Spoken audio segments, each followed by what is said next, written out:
The name Pablo Escobar no longer strikes fear in the residents of Medellin.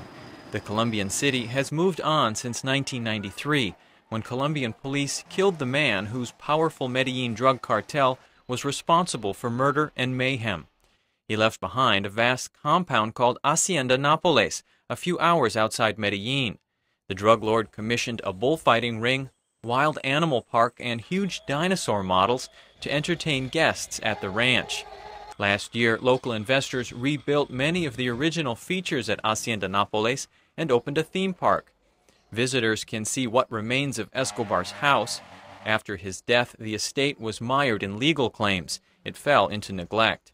Vandals stripped the house of anything of value.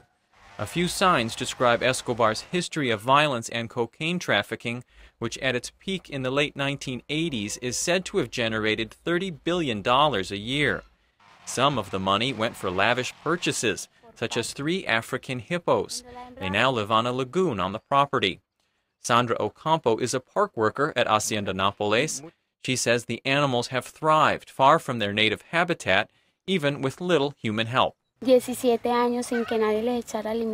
17 years no one fed them, but they managed to survive on the natural vegetation. Now they are the main attraction here at the park because this is one of the few places where they have bred in a natural habitat. The original 3 hippos reproduced, and there are now 22 of the huge water-loving animals in Hacienda Nápoles. One of the most recent additions is Vanessa, a 14-month-old female, which is receiving special treatment from park employees. Because Vanessa lives in a separate area, park employees say she is unknown to the rest of the herd. Each day, Vanessa receives 12 liters of a special milk formula, as well as grass, carrots, and salt. She cannot visit the big lagoon, otherwise the other hippos might kill her because she does not belong to their group. The relative freedom and space given to the hippos at Hacienda Nápoles is rare among man-made animal parks. Miami Metro Zoo, for example, houses only the pygmy hippo, largely because its needs are much less than those of its larger cousin. Ron McGill is communications director for Miami Metro Zoo. When you keep them in captivity, at least in a U.S. zoo, they have to be kept with an incredible filtration system that needs a lot of maintenance, costs a lot of money.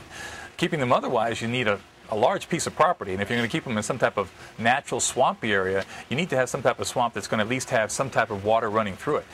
But even at Hacienda Nápoles, space is running out for the hippos as they continue to reproduce. Some of the hippos have been taken to zoos, and a couple disappeared up the river when they were forced out by the lead male, and a few have died. Most of those who have died were killed by the lead male. That tendency toward violence is a characteristic the hippos share with their notorious former owner, Pablo Escobar. Brian Wagner, VOA News.